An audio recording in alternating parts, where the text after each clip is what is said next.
First, many people in Japan look at nuclear as only a domestic issue, but it's also one that involves foreign policy and national security. The US-Japan alliance is one of the oldest in the world, and including in energy. And nuclear energy has been the center of that energy relationship. It's also extraordinarily important for climate and decarbonization of the world. It also has a role with innovation and new technologies. And who is going to be the international leaders in terms of that innovation and new technologies? So I think Japan has been at the forefront of this along with the US. So that's the main reason I wanted to look at it. The second reason is more personal. I've spent my career looking at the intersection of energy, climate, and science and technology. And nuclear encompasses all three of those. I've also been very involved in US-Asian, especially US-Japan issues.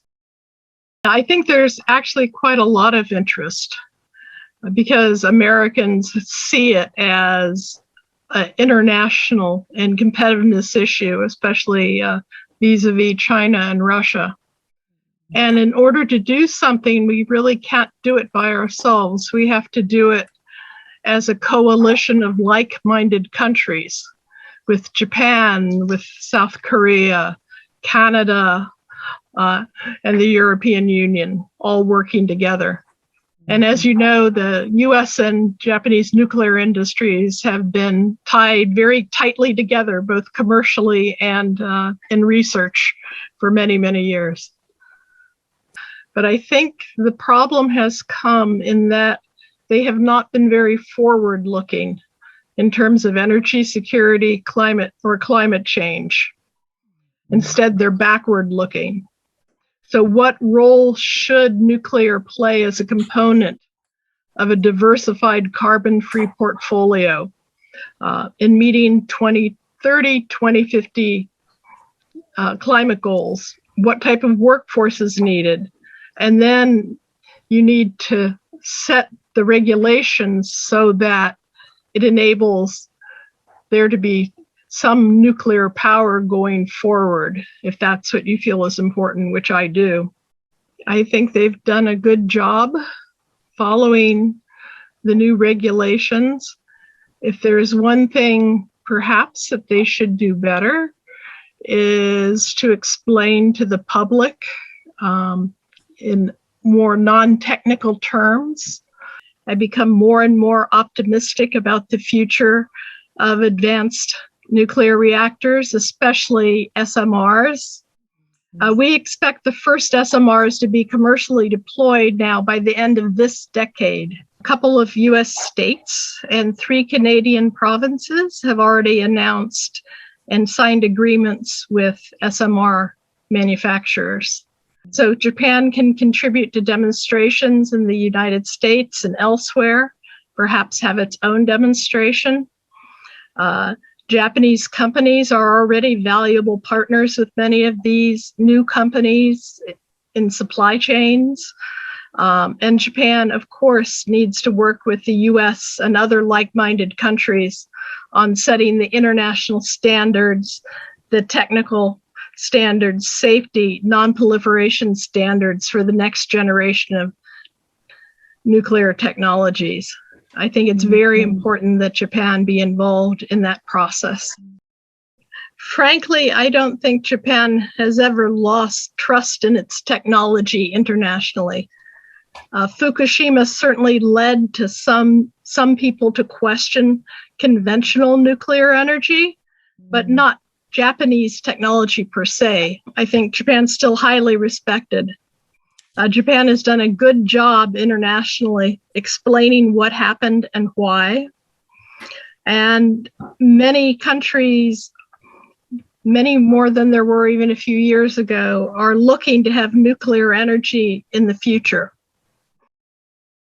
I think we can compete against them.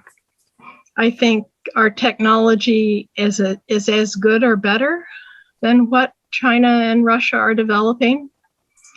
And one of the things China and Russia have had in their favor, Russia in particular, for large-scale conventional reactors is the ability to bring a whole package with financing, operation, etc.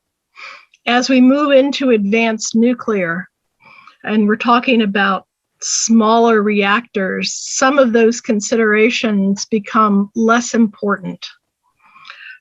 So I think there's a chance to maybe not to get back into selling large conventional reactors, but to get back into selling sort of the next generation reactors.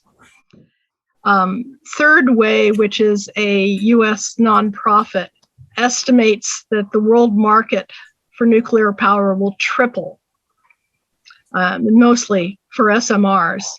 And most of that interest is from non-OECD countries who previously couldn't consider a large conventional reactor. But those countries need to build regulatory frameworks and other infrastructure. And we want them to have the strongest commitment to nuclear safety and non-proliferation as they do that. And it was really Japan and the US who set the global governance post-war to ensure that there was safety and non-proliferation. So we need to ensure it for the next generation of technologies and for those countries that might be getting into it.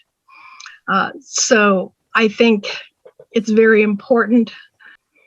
I think Japan would certainly see a lot more uncertainty in the region, and there'd be significant geopolitical and security considerations and costs. The US and Japan have played a role in the past of ensuring safety and non-proliferation through the IEA, NEA, IAEA. And if Japan or the US was not to maintain some type of nuclear industry, it doesn't have to be what it was before, I think our credibility in doing that goes down. And certainly if you're worried about regional safety and safety of nuclear going forward in all of these newcomer countries, I think the Japanese public and Japan needs to understand that it has a role to play, an international leadership role to play in making sure it goes forward smoothly. It's very active. It was active under the previous administration, and the Biden administration is very firmly committed to trying to make nuclear a major piece of its climate policy. And that means getting back into being able to sell and develop advanced technologies. Trust is easy to lose and hard to regain, but it's possible to regain it. So I think the first thing is what we talked about a bit before, is really to provide consistent, understandable education and information, to make that available, and to have somehow much more public participation in those discussions. Not just going and briefing people, but as hard as it is sometimes to involve people in the discussion, and not be too technical. I think having outside experts come in and talk, maybe not just nuclear experts, but climate experts and others to come in and talk about how the role nuclear energy can play. It's sort of unrealized synergies with renewables, etc., is important. But the thing that probably changed attitudes in the US more than anything else after 3 Mile Island and as years went by was a lot of groups, environmentalists and others, really began to see nuclear as an important component of climate change mitigation. Japan's always been a leader in climate change, from the Kyoto Protocol, etc. So I think focusing not just on the past, but looking forward and seeing how nuclear, especially advanced and new kinds of nuclear, complement and enable renewable energy growth, energy storage, and hydrogen in decarbonization efforts is extremely important. How can nuclear be that one piece of the bigger puzzle to meet Prime Minister Suga's 2050 goal? And Japan has a role to play, certainly within Japan, but Japan has a role to play in climate and in these new types of ways of looking at energy systems and combining energy systems and types of energy globally as a global leader.